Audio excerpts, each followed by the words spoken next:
participants in that. That still might look different from school to school. They might be pulled in on a Zoom call for their Letterland phonics lesson or something that's typically a whole group type thing. In the in-between times, they might be working on some practice from the time that they were with the teacher face-to-face. Okay. They're not sitting at home on a device on a Zoom call all day long. Right. So their day at home is broken up as well, based on the work and things that the teacher has assigned. Mm-hmm. I think that one thing that we have all been on a learning curve with is understanding what it means to learn virtually. I know I've actually fielded a couple of phone calls from parents who say, well, what do you mean my child won't be Zooming all day? And I thought, oh my goodness, I can't imagine Zooming all day. Right. But some parents thought that's what it meant. Typically, how long is a young elementary, primary age child going to be on a Zoom call? We're saying around 1 to 2 hours per day is when they is the time they should be on a call with their teacher, whether it's in a full group or small groups throughout the day. And then the other time they are working on assignments that teachers have provided them, and we have 2 platforms for those assignments. Right. Okay. For our younger students, grades K through 3, we have a program called Seesaw. And in the spring, we had teachers try that out, and we had a lot of great feedback about the program.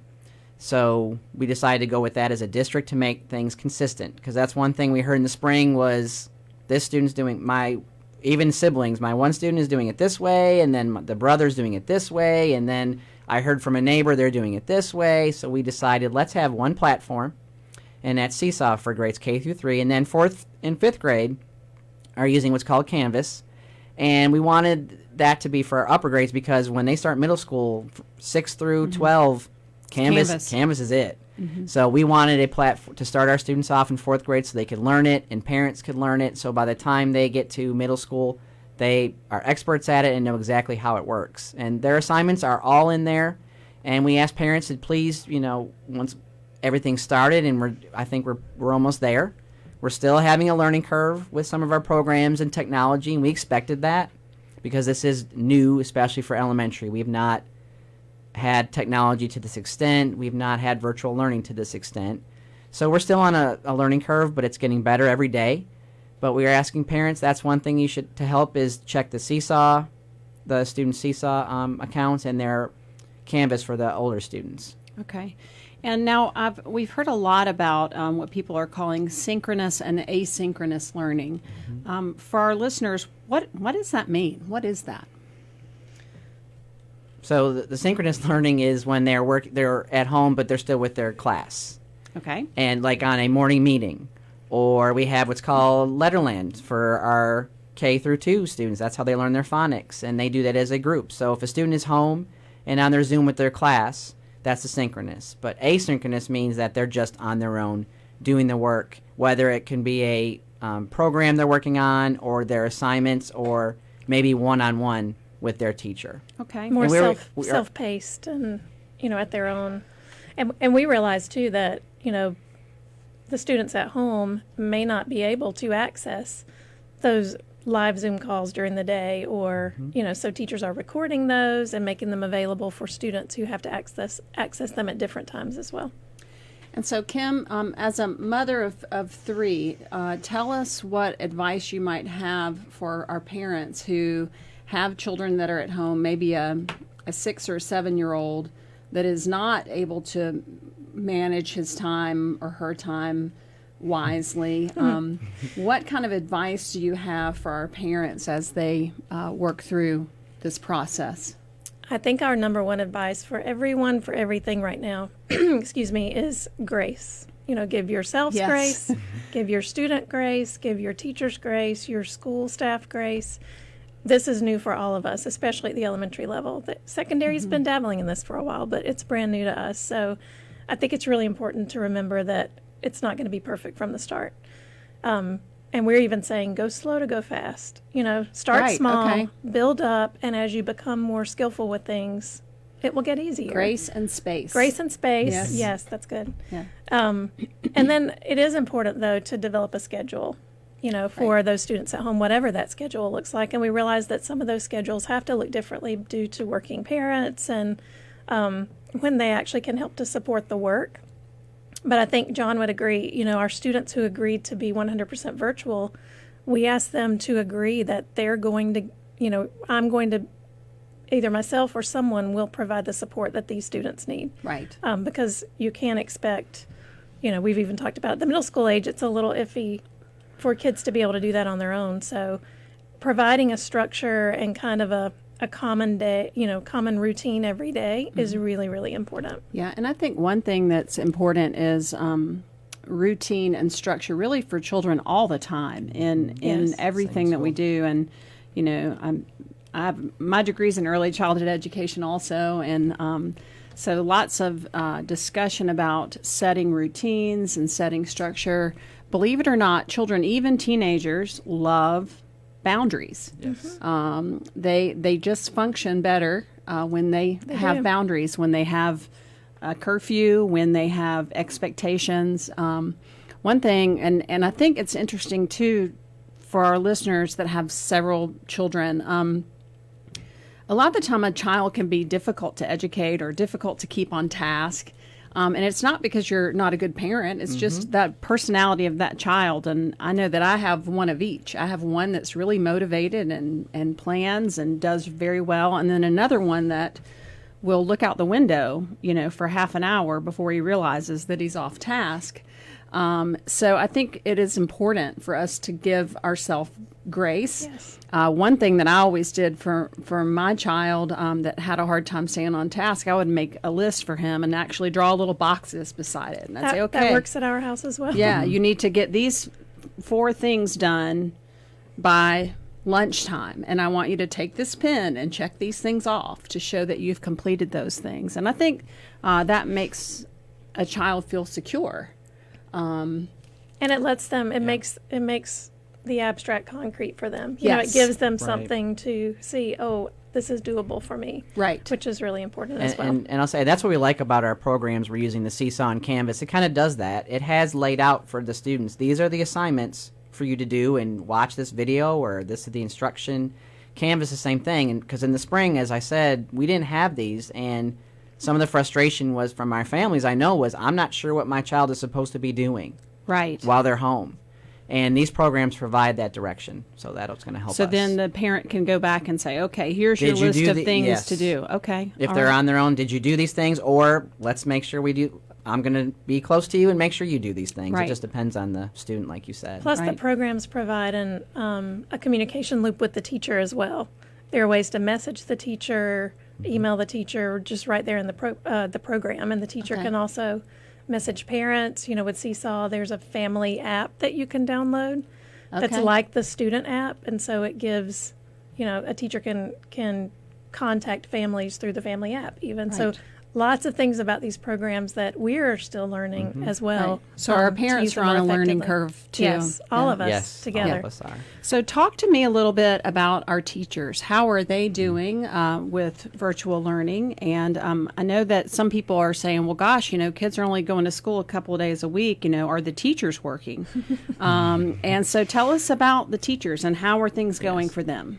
I would say that even in the spring, what we saw is that teachers are working harder now than they ever had to, trying to balance everything that we're wanting them to do right now. It's teaching face-to-face along with making sure my remote students are taken care of. And now we have virtual teachers who have never taught virtual before. They were not trained to be virtual teachers when they went to school to be a teacher. We're just starting now to provide the professional development this summer for them that's going to help them out. We're going to continue to meet with them, but it's new for them as well. But we appreciate our teachers stepping up right now. We've had teachers who said, I'll do this. This seems exciting. I want a challenge, and I want to do what's best for my students, because we know families, these are the choices they want, and we want to provide that for them. Mm-hmm. And our teachers have done nothing but their best work, and it's frustrating at times. We know that. They want to do everything right now, they're the ones who Kim and I have seen. We're reminding them, give yourself grace as well. Right. Because teachers want to be perfect. They want to do everything they can for their students, and we appreciate that. But we want them to give themselves a little grace as well to make sure that they're there to do what's best for kids. I think if we thought that our teachers were amazing before, like they've shown it 1,000% this time. You know, they are trying to embrace this as well. You don't teach, you know, obviously you don't teach because you're going to become wealthy, or, you know, we all went into this profession because we want to work with students and we want to impact families, and they are trying to take these lemons, make lemonade. They're trying to kind of recalibrate their practice as a teacher as well. Make it fun, make it interesting. You know, you should see some of the things that teachers do on these Zoom calls with kids. You know, they're putting on, you know, hats and sunglasses and trying to, you know, just kind of convey their energy through a call that you can't do through a flat screen that you normally can do in person. Right. If someone would have said to us a year ago today, hey, did you know in a year you're going to have 2,500 of your elementary kids will be virtual and only coming 2 days a week, and you're going to make plans for that? I would have said, no, there's no way on earth. No way. It's even not in possible. A year, we're going to be able to do that. But our administration and teachers and all staff in just a few months have made it so we have a full virtual program. We have full remote programs, face-to-face. I mean, just in a couple of months, we've been able to do that. I think that's successful in itself. Can you think of any fun little things? Like I know, you know, some of the fun ways that teachers are getting students to social distance or what they're doing on Zoom. Can you think of any fun things you've seen that just popped to your mind? Like, do they get on Zoom and have show and tell? They do. They have scavenger hunts at home. Oh, okay. They have read aloud. We even had teachers that were going on Facebook and doing read aloud through the summer. Facebook Live read alouds, like just because they didn't want kids to lose ground, you know. Or even they'd have them at night in their pajamas, do a read aloud for the student, a bedtime story. Yeah. Oh, wow. So everyone get in your pajamas. We'll meet a Zoom at 8 o'clock and let's read a story. I mean, teachers going above and beyond to do that for the kids. That's really neat. But our administrators have, you know, and our custodial staff and cafeteria staff, everybody's kind of gone the extra mile to make it work, to feed the kids, to keep them safe, to keep schools clean. We have schools who've, you know, we have special school mascot stickers 6 feet apart, you know, in the hallway, and schools that have, you know, took advantage of some of the extra time in the summer to spruce up the schools a little bit and try to make everything a little more inviting, you know, for kids, because we think about what it's like for the big people, but when you think about what this is like, you know, for a student entering kindergarten this year, or for a second grader, or even a fifth grader, you know, or even our middle and high school students, I think sometimes we don't think about the toll this is probably taking on them as well. And absolutely. Okay. We spend a lot of time with the social emotional side of things too, because we know that's a huge. That's going to be a huge saw part. that some of the teachers have taught the kids helicopter, where they stick their hands out to the side. Pool noodles, noodles, ropes with the knot on them. Some of those things to keep them apart. What about playing on the playground? How is that working out? I know that it's taken some time for them because when students get outside, they want to play together. Yes, they're automatically. But teachers have done a great job just showing them you can still play near each other. You just got to keep your distance, and the teachers have got some organized games that they're working on, so the students can still have fun outside, but just know that they still need to keep their distance. And now, I know we talked about this a couple of weeks ago on the show. Are the kids able to take their masks off inside the building? How is that working?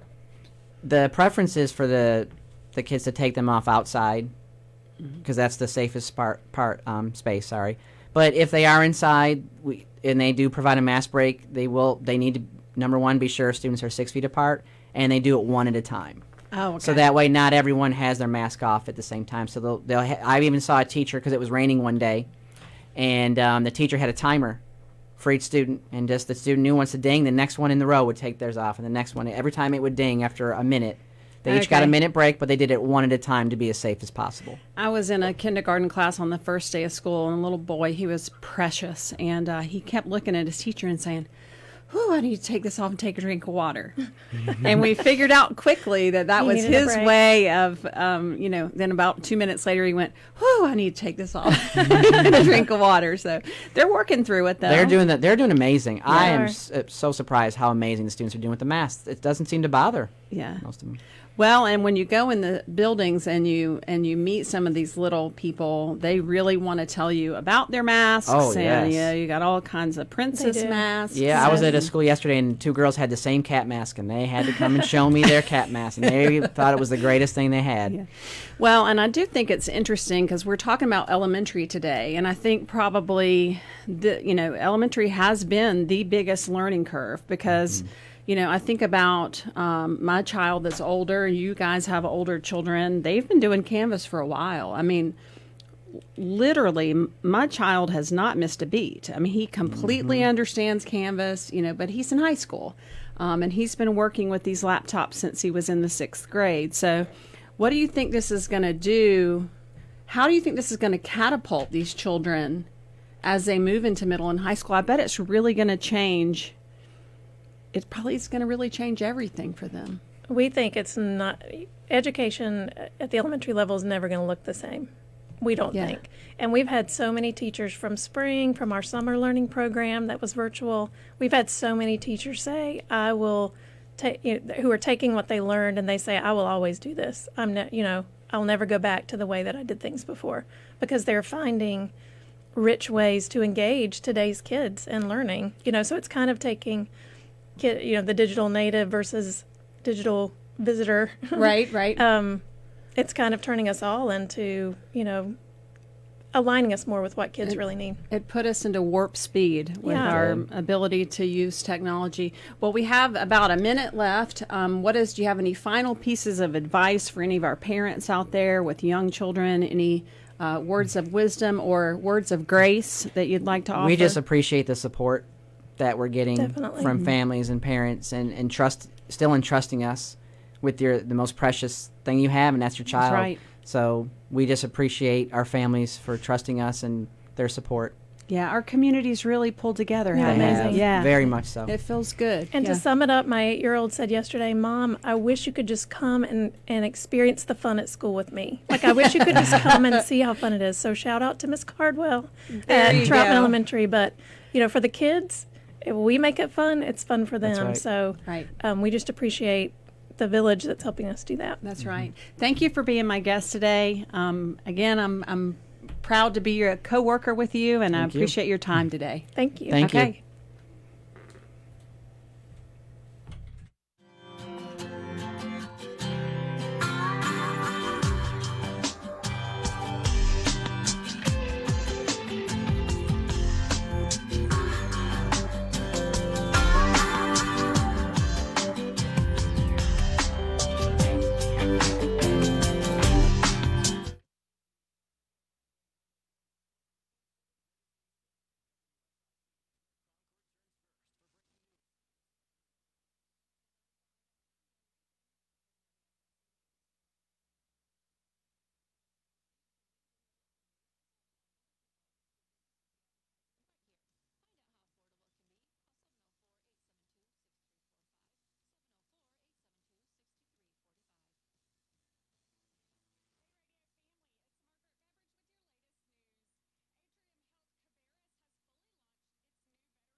Distributed 115 kits since the program launched in May.